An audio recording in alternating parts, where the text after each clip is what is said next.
The Basilica of the Sagrada Familia, the unfinished masterpiece of the renowned architect Antoni Gaudí, stands in the heart of Barcelona as one of Spain's most emblematic and visited monuments.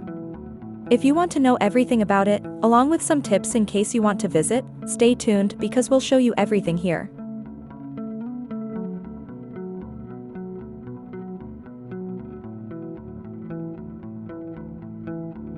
The history of this basilica begins in 1882 when the project was initially commissioned to architect Francisco de Paula del Villar, who designed a traditional neo-Gothic plan. However, due to creative and managerial differences, del Villar resigned from the project the following year, and in 1883, Antoni Gaudí took over as the principal architect, marking the beginning of a new era for the construction of the Sagrada Familia. Gaudí was deeply religious and passionate about his work, and he completely transformed the initial design, incorporating his innovative architectural techniques and unique style, characterized by organic forms, extensive use of complex geometry, and rich Christian symbolism. Under his direction, the Sagrada Familia became an expression of Catholic faith, intended to be a stone book, in which every part of the structure has religious significance. Despite dedicating more than 40 years of his life to this project, Gaudí knew he would not see his work completed. In 1926, after his tragic death in an accident, construction was interrupted and further delayed by the Spanish Civil War, during which part of Gaudí's plans and models were destroyed, leaving future architects with the challenge of interpreting and continuing his vision based on the surviving fragments. In its early years, when Gaudí was still in charge, the Sagrada Familia began to take shape slowly, focusing on the basic liturgical and spiritual needs. However, it was after Gaudí's death that the building started to attract international attention, not only as an architectural work of art but also as a center of religious pilgrimage. In 2010, the Sagrada Familia reached an important milestone when Pope Benedict XVI consecrated it as a minor basilica, a recognition that underscored its importance as a place of worship and religious sanctuary. Since then, the basilica has continued to function as a place of prayer and regular masses, as well as hosting major liturgical events and serving as a venue for conferences and symposia on theology and art. If you are enjoying the video, please help us giving us a like, so that the algorithm recommends it to more people. Thank you so much. The Sagrada Familia, though still under construction, is one of the most visited monuments in Barcelona and a globally recognized architectural icon. As the goal of completing the basilica by 2026 approaches, coinciding with the centenary of Antoni Gaudí's death, the anticipation and interest continue to grow among people.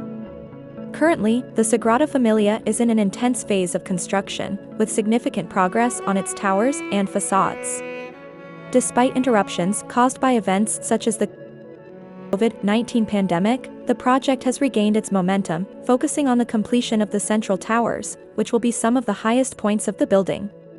The basilica remains an active place of worship, with regular masses and special events attracting local faithful and international visitors. If you want to visit, I recommend purchasing tickets in advance through the official Sagrada Familia website. This not only guarantees entry but also allows you to select specific times and avoid long queues. The months of November to February usually have fewer tourists, which can provide a quieter experience. Visiting early in the morning or later in the afternoon can also help you avoid the crowds. The evening light offers spectacular illumination for photography. Consider opting for a guided tour to gain a deeper understanding of the basilica's history, architecture, and symbolism. Guides are usually available in several languages. The Sagrada Familia has been under construction since 1882. It is expected to be completed in 2026, coinciding with the centenary of Antoni Gaudí's death. This makes it one of the longest construction periods for a church in history. The Sagrada Familia features three major facades: the Nativity facade, which represents the birth of Jesus, the Passion facade, which shows his suffering and death, and the Glory facade, still under construction, which will represent death, the final judgment, and the glory of heaven. Unlike many large cathedrals built with state or church funds, the construction of the Sagrada Familia has been almost exclusively financed by private donations from the faithful since the project's inception. The church will be the tallest basilica in the world and will weigh over 200,000 tons. At 62 years old, Jordi Folli is the seventh chief architect of the Sagrada Familia and was 31 years old when he joined the project, the same age Gaudi was when he assumed the role of chief architect. Despite its prominence and splendor, the Archdiocese of Barcelona does not consider the Sagrada Familia to be the city's cathedral. That honor, instead, goes to the Cathedral of the Holy Cross and Saint Eulalia. When Gaudi started the construction, he used stone from the Montjuic quarries, which is stone found between the mountains and the sea. Up to 228 quarries were exploited until the government closed them, and the builders had to source stone from other parts of the world. Today, stone shipments are brought from quarries in Scotland, Cantabria, Galicia, France, and England. The stone blocks that cross Europe weigh more than 400 tons, equivalent to over 40 buses together that have to be transported to Barcelona, and 100% of the stone is used.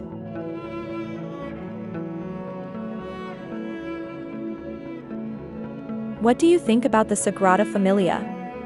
In my opinion, I wouldn't rank the Sagrada Familia as the most beautiful building in the world simply because there are many impressive buildings worldwide, and it's hard to say which is the most beautiful. But it's definitely up there among the best. Would you like to visit it someday? Let us know in the comments. If you liked the video, please leave us a like and share for more videos like this. We are World Without Borders, and we'll see you later.